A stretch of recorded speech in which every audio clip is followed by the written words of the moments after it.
All right, we are live with the Combatcast, and we got stuff to talk about. We got this past weekend's fight night. We got UFC 315 preview. Maybe we'll talk a little boxing. Guys, before we do, though, please, if you like what you see, subscribe. We'd appreciate it. And Chevy, why don't you tell people what we got coming up in the next few weeks? All right, May 17th, UFC Fight Night, Burns versus Morales. That's a 7 p.m. main card from the Apex. Poor Gilbert Burns fighting killers in the Apex. Oh, yeah. And then Memorial Day weekend, May 24th, there's no fight, so we'll be reviewing that Burns and Morales card. And then at the end of the month, May 31st, UFC Fight Night, Blanchfield versus Barber, 9 p.m. Apex card. So that's a good one. Yeah, we're in the Apex all month, but at least we're getting some fun main events. Yes, indeed. All right, why don't we share some of this? Let's talk about what's around the ring. And before we get into our MMA here, a little boxing this weekend. Canelo was successful in his fight, and now we have a big matchup set up here. Yeah, Bud Crawford and Canelo Alvarez will be finally fighting on September 12th in Vegas at the stadium there, the football stadium. Oh, yeah. Allegiant, Allegiant Stadium. And it's being promoted by Dana White and the TKO group. So that's incredible. That's their first boxing event outside of the Conor thing. Yeah, what a great boxing event to do, though. So good on them.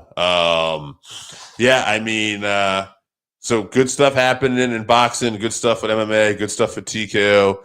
Good to see, you always want everybody to do well. So let's do it up. Let's get to this past weekend's UFC Fight Night, actually. Let's jump into this real quick because there is some noteworthy stuff to talk about here before we get into the main event and probably the co-main event, which I think had even more people talking. Let's any other fights on this show you want to mention? Yeah, Jeremy Stevens, he came back to the UFC, in his home of Iowa, and he got beat up pretty much. So he's tough. He landed a few shots, but Mason Jones really beat the shit out of him for 3 rounds. So he looked great. Good on Mason Jones to steal some hype or whatever. Also, D-Rod, Daniel Rodriguez fought Santiago Ponzinibbio. Lights out. Yeah, TKO in round 3. But it was a fun fight, fun back and forth fight before that. Yeah, no, it's good stuff. All right, let's talk about it. Co-main event. Let's get right to that first. Bo Nickel. I thought to myself this could be a problem last week, his style, but when, gun to my head, I'm like, I'll still go with Bo. You were convinced, I think, the style of RDR was going to play into Bo, and I said, well, I definitely could see that because, he likes to grapple. But I kept thinking, too, I said, that boxing, just that edge and experience. But, man, did he really, really I think he joked about it afterwards that, I remembered I'm from Holland. Right. Right. And so people have been beating up Bo online about this. I don't, people are haters. It is what it is. But I want to talk about it from a logical sense. Like, where do we see Bo now? I mean, to me, as much as I love Bo, he's still a huge prospect. I do think a performance like that and how he showed up, it's definitely back to the drawing board, and we have to figure out where we want to go from here. Yeah, respect to RDR. Great performance. Great game plan. Plus he was fucking huge. He looked so big in there. Yeah. And I know Bo tried to put on extra weight and he cut 30 something pounds, but he still looked way smaller than RDR. So I don't know for Bo. His wrestling just doesn't seem to be translating the same. That Penn State wrestling. I don't know if he's worried about gassing out, going for too many takedowns, or he thinks he needs to prove something on the feet. But that was a bad display, obviously. Yeah, that was tough day. It did not look good. Yeah, so he got dominated, obviously. In both for the entire fight, he got dominated. So, no shame though. Still, it's his 8th fight. He's fighting a former 2 division world champion in a reputable organization. So it's just too much too soon, honestly. So yeah, no, I would agree. And RDR, I know he wants to I think fight Strickland next. Yeah, that's not happening. Izzy and Strickland is gonna be the fight, right? So probably a missed opportunity to call somebody out. I do think, so I've flip-flopped back and forth on this a lot. When RDR first came in, I'm like, oh, 2-division world champion, he looked great in one championship. He's going to be a real problem. And then he had that Gerald Meerschaert fight where he gassed out really bad, but he won, but he did not look good. Didn't look UFC standard. And, now he's got 3 straight wins, 3 finishes off some pretty good competition. So he's a real problem for the division. And even though he gassed out with that Jared fight, he still ultimately got to submission in the last round. And he submitted Holland, who Holland is great when it comes to jiu-jitsu and stuff and good off his back. And, of course, the TKO. But I think that ultimately, he does deserve a decent fight next. And, I think if he can win another big fight, there's a possibility he could be looking at a title fight for sure after that. I don't know who you put him in there with, though. I think like Marvin Vittori or Dolides or there you go. I don't know what Paulo Costa's doing. One of those guys. Like that 15 to 10 range, probably somewhere around there. You don't jump right to Strickland. Although, like I said, coming from one championship, 2-division world champion, you could jump him up. I could see it either way. Yeah, I think with that and then the 3 finishes in his first 3 fights in the UFC over quality competition, why not? But all right, let's get to this main event here because this is another interesting one. Sandhagen, Figueiredo.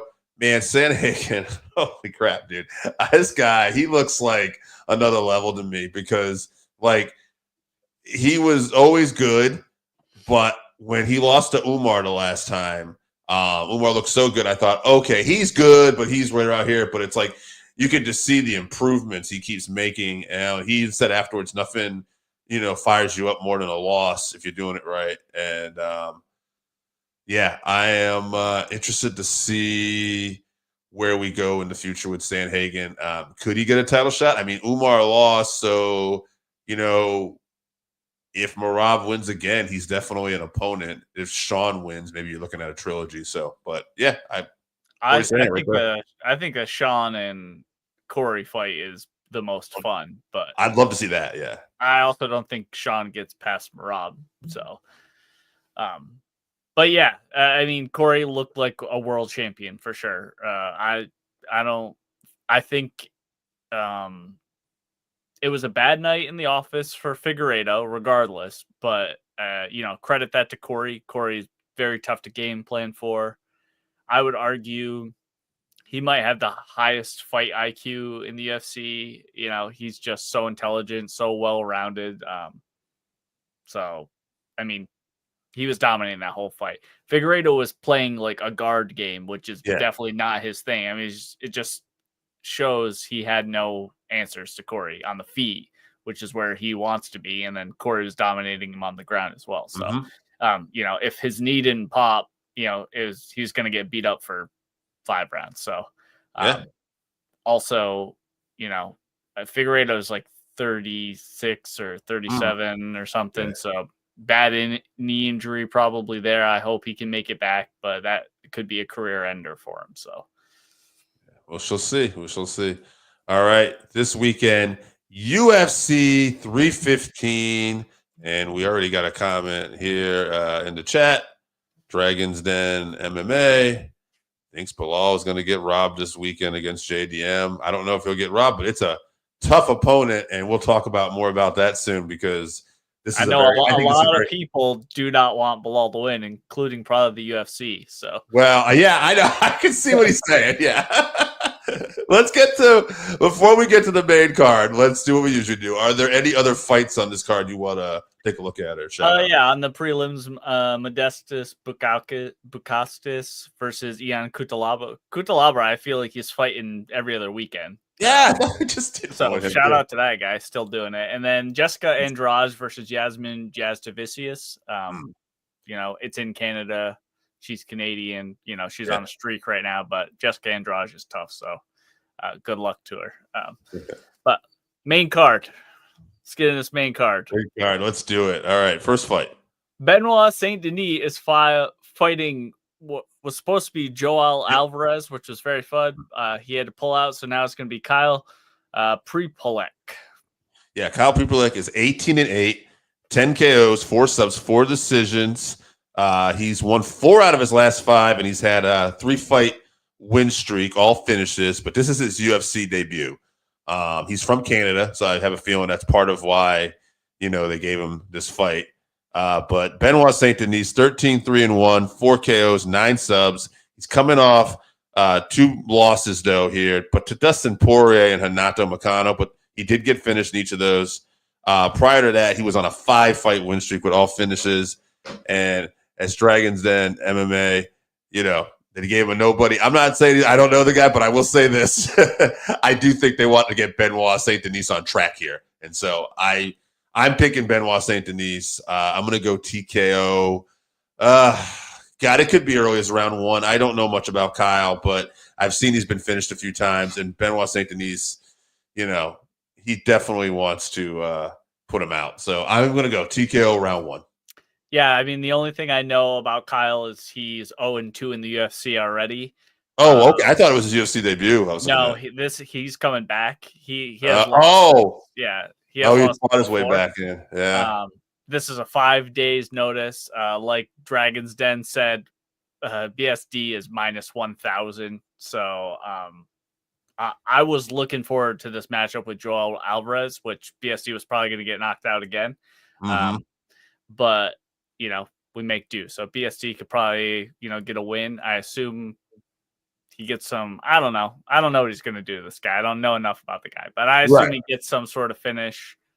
If not, it'd be an exciting story for Kyle. But, I would say money's probably on BSD for some sort of early finish. But let's move on. Let's move on. Next fight. Alexa Grasso versus Natalia Silva. Natalia Silva is 18-5-1, 5 KOs, 7 subs, 5 decisions, 1 DQ win. She's on a 12-fight win streak, and she's 6-0 in the UFC. Good matchmaking here because she's fighting Alexa Grasso, 16-4-1, 4 KOs, 2 subs, 10 decisions. But more importantly, she's the former champ. All right, she's just coming off the trilogy with Valentina. She won the title from Valentina. Then they had to draw, and then Valentina made the necessary adjustments here. I like this matchmaking because if Silva wins, hey, you got new blood in here, and she could be fighting for the title. If Grasso wins, I mean, hey, a rematch with Valentina or the new champ. I mean, it all kind of works. But I'm gonna go. I'm gonna go Grasso here. I'm gonna disagree with my man Dragons here, but I'm gonna go decision. I don't see this is gonna be a finish. But what do you think?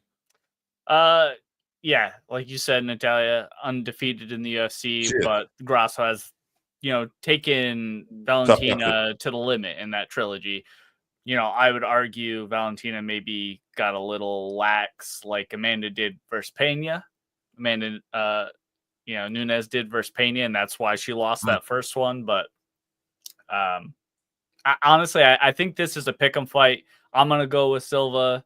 Okay. I think it's going to be a decision win, though. Yeah, no, I think we're going to the distance here, and either way. But that's interesting. All right, let's get to the next one. All right, young new prospect, Jose Aldo, Jose Aldo versus Aiemann Zahabi. Yeah, Faraz's brother. Aiemann Zahabi is 12-2, 6 KOs, 2 subs, 4 decisions, 5-fight win streak, 6-2 in the UFC. Aldo, he's a freaking legend. I don't even know why I got to go through this guy's stats if you don't know. 32-9, 17 KOs, 1 sub, 14 decision, UFC Hall of Fame already, featherweight champion twice, arguably the featherweight GOAT, although I kind of lean towards Volk these days. But nonetheless, Aldo to me is still one of those guys who's near the top, but he's just not quite there. I know he's coming off a loss, I think, in his last one, right? Is it? Yeah, Chris Gutierrez held him. I think Gutierrez? it was, Yeah, just held him up against the cage in the clinch. Yeah, but I'm going to have to see more. I'm going to have to see. Zahabi's going to have to make a better impression. I will say this: his brother's a great coach, and obviously with somebody like Aldo, there's a ton to game plan for here. So we'll see what happens. But I'm going to go Aldo decision. Yeah, Zahabi hasn't fought anyone near the level of Jose. Oh yeah, Mario Batista. Yes, thank you, Dragonston. And then I know Jose has a lot of miles on him, but I think stylistically this is a good matchup. Zahabi likes to strike. Aldo, we know Aldo, so I think he gets a finish. I'll say it's later in the fight. I'll say round 3 TKO for Jose. Okay. All right, let's move on. Co-main event: Valentina Shevchenko versus Manon Fiorot. All right, Manon, 12-1, 6 KOs, 6 decisions, 12-fight win streaks. He lost her first fight, hasn't looked back, 7-0 in the UFC. But Valentina, 24-4-1, 8 KOs, 7 sub, 9 decisions. Here's a lady that I thought when she fought Grasso, she had a fight prior to that where I remember thinking to myself, she looks like she's slowing down a bit. And then Grasso finished her. What did she do? Talia Santos, remember? Talia Santos basically beat Valentina and got robbed. Now she's over in PFL. But I mean, at the end of the day, like Valentina made the necessary adjustments when she came back to fight Grasso. It was a draw. It was a close fight. I thought she might have won that fight, but then there was no mistake in the last fight. Valentina did what she did. So, yeah, I got to go Valentina until someone shows me different here. Valentina, I don't know. I was just really impressed she was able to make those adjustments. This could be a coming out from Manon. Don't get me wrong, but I'm gonna have to see it for some smart money. I'll go with the champ. I'm saying we're going 5 rounds though. Yeah, Fiorot has looked really good since coming to the UFC, but I think this is a really bad matchup for her. You don't think in Valentina's entire Muay Thai career she didn't fight a tall woman that does teep kicks, right? So I think Valentina puts her to sleep. I'll say round 3 KO for Valentina. I think she, is patient early in the fight and then she puts it on her later. I love the names of some of the guys coming in there. Shite on the bus. Underdogs are winning both main and co-main event. Thank you for the comments, brother. And let's find out, man. Let's find out. Let's talk about this main event. All right. Middleweight belt, or welterweight belt. I'm sorry. Belal Muhammad versus Jack Della Maddalena. All right. Jack is 17-2, 12 KOs, 2 subs, 3 decisions, 7-0 in the UFC. Belal 24-3-1, 5 KOs, 1 subs, 18 decisions. He's won 10 out of his last 11. His last loss was to Jeff Neal back in 2019. So, he hasn't lost in forever. Belal is a tough guy who might not be the most exciting fighter, but he gets it done. I mean, some of his performances are, I enjoyed the clinic he put on Leon Edwards personally. But I think JDM is a tough matchup for Belal. I think he's one of the toughest matchups for him. And I think we had some interesting discussion earlier here when we talked about, maybe the UFC isn't crazy about Belal. And I do think this fight is going to go to distance. I do think that I don't think necessarily JDM will need help anyway. You know what I mean? It's a close fight. Don't get me wrong. I'm not saying all the respect in the world, Belal, but I do feel like this is the toughest matchup forming a division right now. So I'm going to go JDM gets it a decision one way or another, however they need to get this done. I saw something saying Belal wasn't going to shoot for a takedown. He wants to show his, he always says he has Canelo hands or whatever. Yes. So that better not be true because he'll 100% get KO. Oh, yeah. So I don't think he's really going to do that though. So no, I expect a classic Belal fight. He gets caught a couple times, I assume, but he just puts a pace on him with relentless pressure, lots of takedown attempts, slowly wearing him down with clinch work, and just outpointing him. So I'm picking Belal by decision, but if anyone is going to beat Belal, I outside of Ian Gary, as much as I don't really want to say that, I could see Ian Gary, but outside of him, I think JDM can get it done. He has excellent footwork. He has tremendous boxing. He goes to the body a lot, which could wear down. I mean, Bilal's got a giant like head. So, I mean, he could get knocked out, but I think it's more likely if he does get taken out, it's JDM's body work. But, best of luck to him. I don't think that's going to happen. I think Belal probably gets it done. Although there is a lot of extra pressure on Belal with this because, they're not making that Islam or Topuria fight announcement because they're waiting on this. If Belal loses, there's a lot of changing that's going to be going on. So I think there may be some people even in his own camp that are hoping that he loses. I'm talking about that Khabib camp. So, a lot of pressure on Belal. Not the most exciting fighter. He is a nice guy. But I'm also a big JDM fan. So I think Belal wins, but I'll be happy either way. All right. Yeah. All right. So should be an interesting weekend for fights. Canada's always a great crowd. Why don't we tell people we got coming up one more time, Chevy, before we get out of here? All right. May 17th, UFC Fight Night, Burns versus Morales. And then the next week, May 24th, we'll be reviewing that fight card. That's an Apex fight card. And then we're back at the Apex, May 31st, UFC Fight Night, Blanchfield versus Barbara. That's a good flyweight matchup. Yeah. All right, guys, for everybody that commented today, Dragon's Den MMA, Shite on a Bus, thank you so much for participating. Anyone else who even just checked in, we appreciate you. And hopefully we'll see you guys next week and enjoy UFC 315.